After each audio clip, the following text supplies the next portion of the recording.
আসসালামু আলাইকুম গাইস।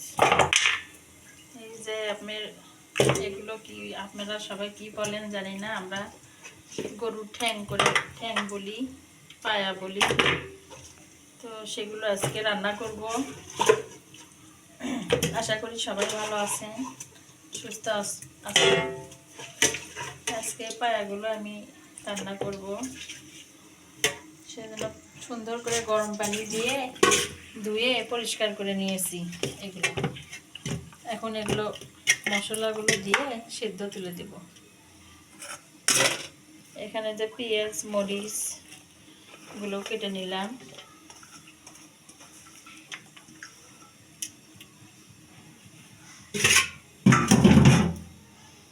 এর ভিতরে এখন বাটা মশলাগুলো দিয়ে দিব। নড়ায়ও না। আদা রসুন বাটা,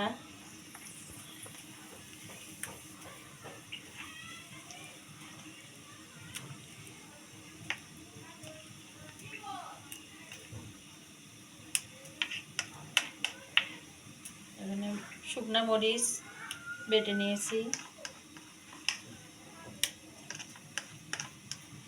তারপর জিরা ধনিয়া একসঙ্গে বাটা,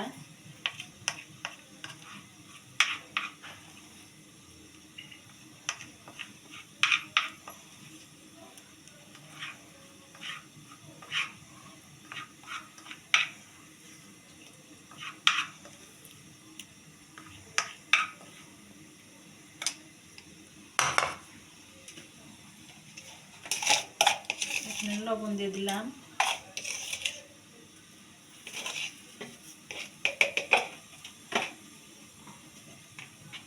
এখানে হলুদের গুঁড়া,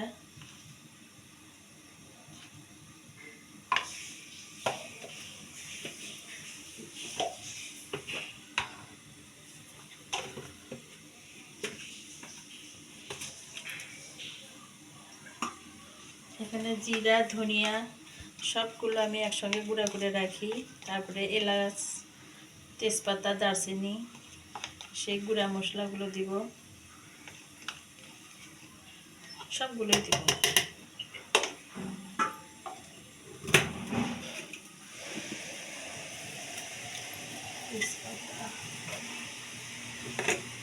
তেল দিব,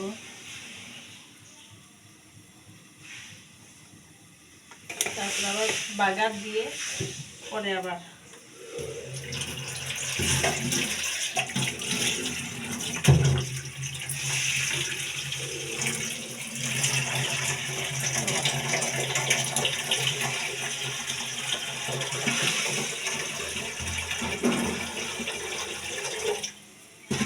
এখন পরিমাণ মতো পানি দিয়ে দিব।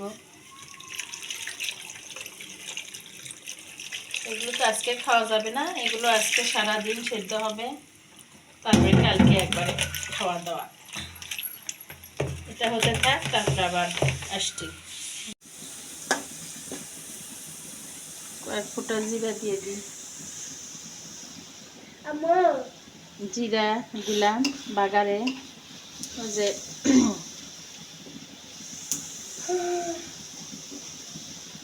এখন ওর ভিতরে ঢেলে দেব। এ পাশে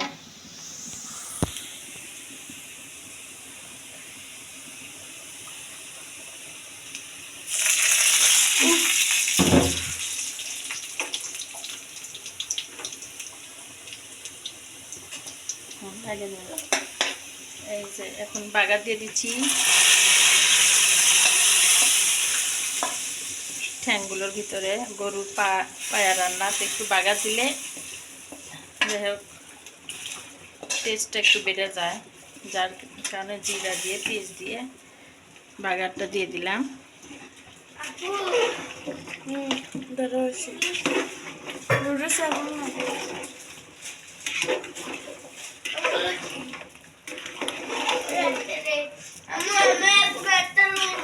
সকালবেলা নুডলস তুলে রেডি হবো। শুকনা নুডলস বানা নিয়ে যাওয়া দেখবি, বানাবো সকালে নুডলস তুলে দিয়ে না। এই যে ঠ্যাঙের নিহারিটা হয়ে গেছে, পেঁয়াজ দিয়ে একটু জিরা দিয়ে বাগার দিয়ে দিলাম। দেখুন কত সুন্দর হয়েছে, লোভনীয় হয়েছে। এটা প্রায় 3 ঘন্টা ধরে একটু একটু করে মানে চুলার জালটা জ্বালিয়ে প্রায় 3 ঘন্টা ধরে এই ঠ্যাঙের নিয়ারিটা হতে সময় লাগলো।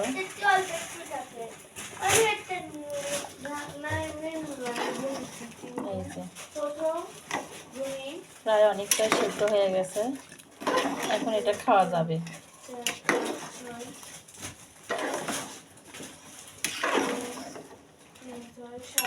মাশাআল্লাহ খুব সুন্দর হয়েছে।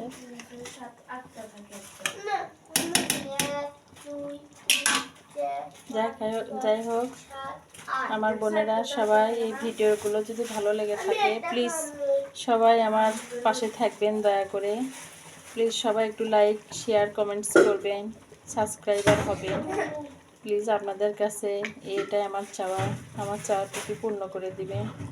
আল্লাহ আপনাদের সবার চাওয়া পূর্ণ করবে। সবারই সুস্থতা কামনা করে এখানেই বিদায় নিচ্ছি। আল্লাহ হাফেজ।